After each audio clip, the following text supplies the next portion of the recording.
बच्चों, आज हम लोग कक्षा 9वीं के स्पर्श पुस्तक के पद्य भाग में संकलित अरुण कमल लिखित नए इलाके में खुशबू रचते हैं हाथ, यह कविता देखेंगे। इसके पहले हम लोग कवि का परिचय देखेंगे।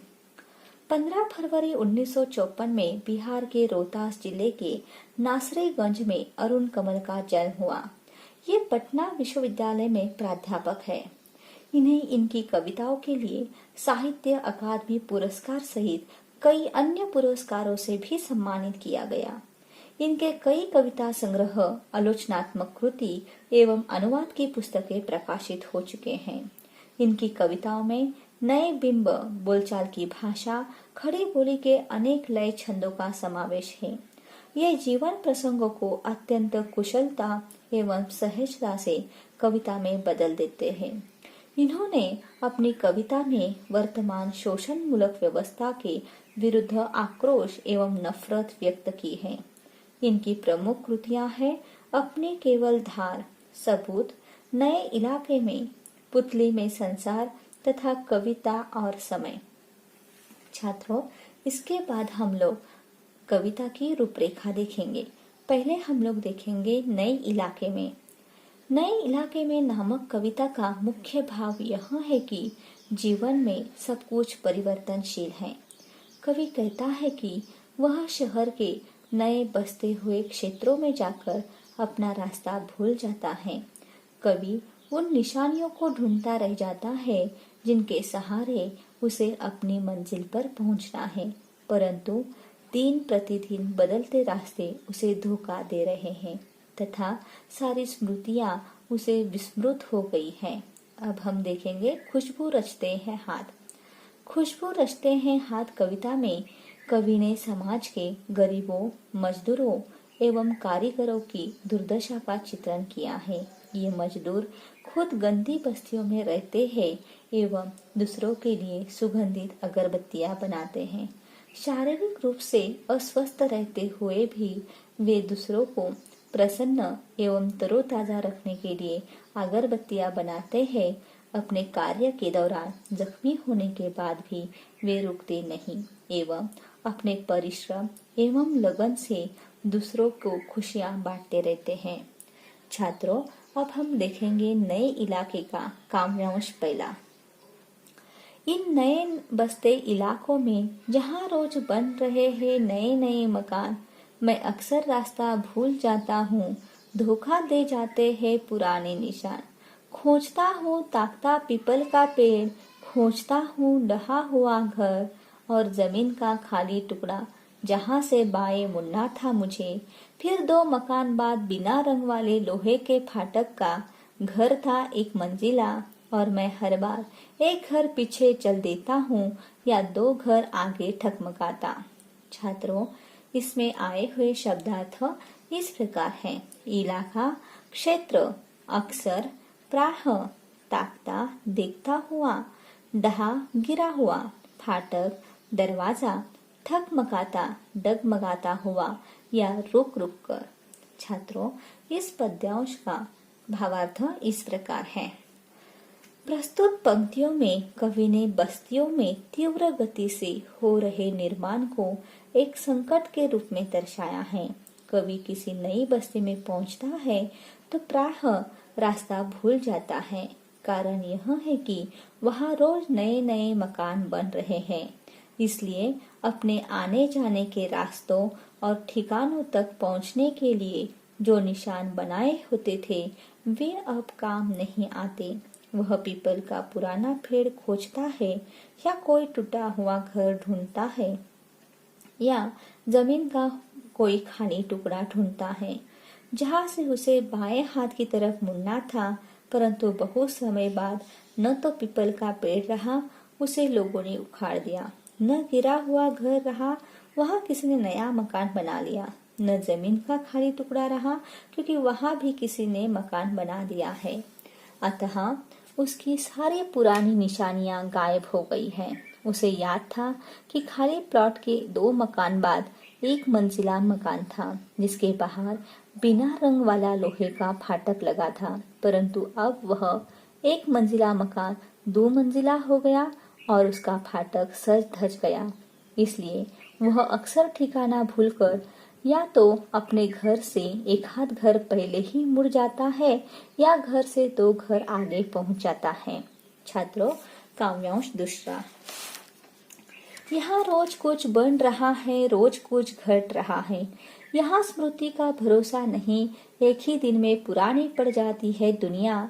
जैसे वसंत का गया पतझड़ को लौटा हूँ, जैसे बैसाख का गया भादों को लौटा हूँ। अब यही उपाय है कि हर दरवाजा खटखटाओ और पूछो, क्या यही है वो घर? समय बहुत कम है तुम्हारे पास। आ चला पानी ढा आ रहा आकाश, शायद पुकार ले कोई पहचाना ऊपर से देखकर। छात्रों, इसमें आए हुए शब्दार्थ इस प्रकार हैं: घट, घटना, घटित होना, स्मृति, याद, वसंत, एक ऋतु, बैसाख, भादो, हिंदी महीनों के नाम, ढा, गिरना, आकाश, आकाश। इसका भावार्थ इस प्रकार है। कवि कहता है कि नई बस्ती में रोज ही कुछ नया बन रहा है, कुछ पुराना टूट रहा है। इस बदलते परिवेश के चलते हमारी स्मृतियां अर्थात यादें व्यर्थ है, उनका कोई लाभ नहीं। अर्थात इस दुनिया में ऐसा लग रहा है मानो पुरानी यादों को मिटाने की एक होड़ सी लगी है। यादें तो एक ही दिन में पुरानी पड़ जाती है। कवि को ऐसा लग रहा है कि मानो वह वसंत में गया और पतझड़ में लौटा हो, या फिर बैसाख के महीने का गया वह भादों के महीने में लौटा हो। ऐसा प्रतीत होता है कि एक पल में कई सदियां गुजर गई। आज इस नई दुनिया में कोई अपनापन नहीं रह गया है।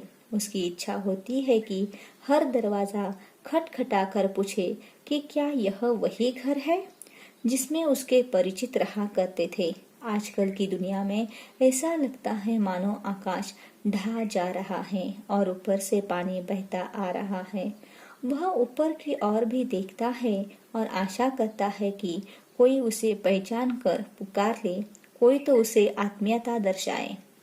छात्रों, इसके बाद हम लोग देखेंगे खुशबू रचते हैं हाथ का काव्यांश। कई गलियों के बीच, कई नालों के पार, कूड़े करकट के ढेरों के बाद बदबू से फटते जाते हैं इस टोले के अंदर। खुशबू रचते हैं हाथ, खुशबू रचते हैं हाथ। नाला गंदे पानी को बहाने के लिए बनाया गया रास्ता, टोला छोटी बस्ती।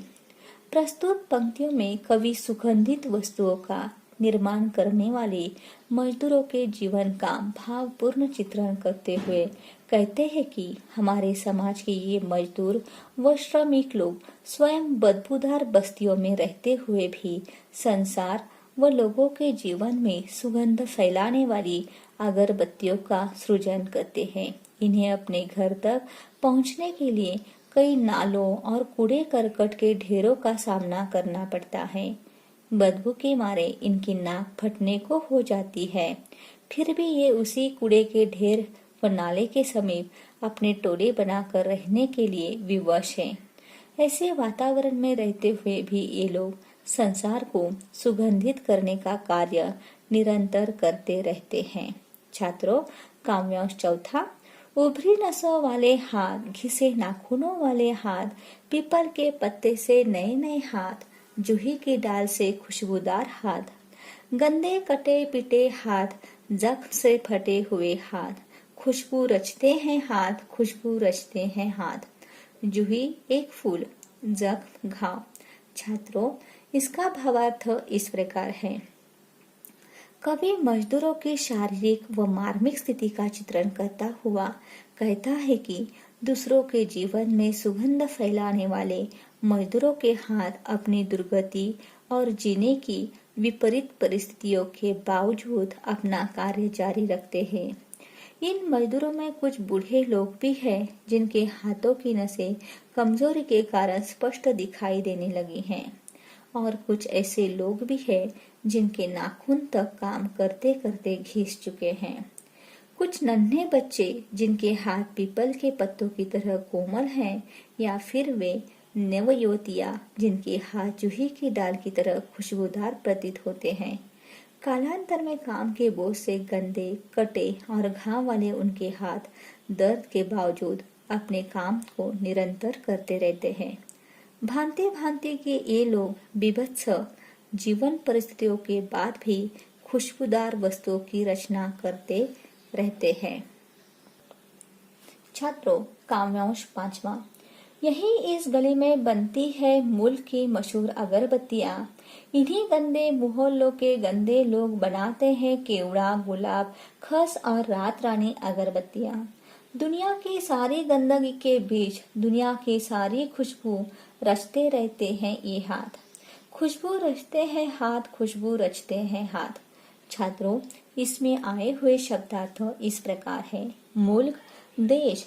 केवड़ा एक प्रकार का पेड़ जिसमें खुशबूदार फूल होते हैं। रात रानी एक प्रकार का फूल। छात्रों, इसका भावार्थ इस प्रकार है।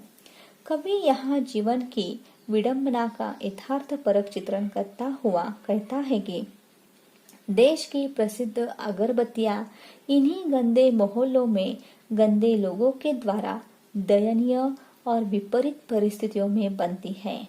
केवड़ा, गुलाब, खस एवं रात रानी जैसी अलग अलग सुगंधों से परिपूर्ण अगरबत्तियों का निर्माण इन्हीं गंदी बस्तियों में होता है। स्वयं गंदगी में रहकर भी ये श्रमिक दूसरों के लिए खुशबूदार अगरबत्तियां बनाते हैं और पूरी दुनिया में सुगंध फैलाते हैं। छात्रों, इस तरह से हमने खुशबू रचते हैं हाथ और नए इलाके इस कविता का भावार्थ देखा है। धन्यवाद।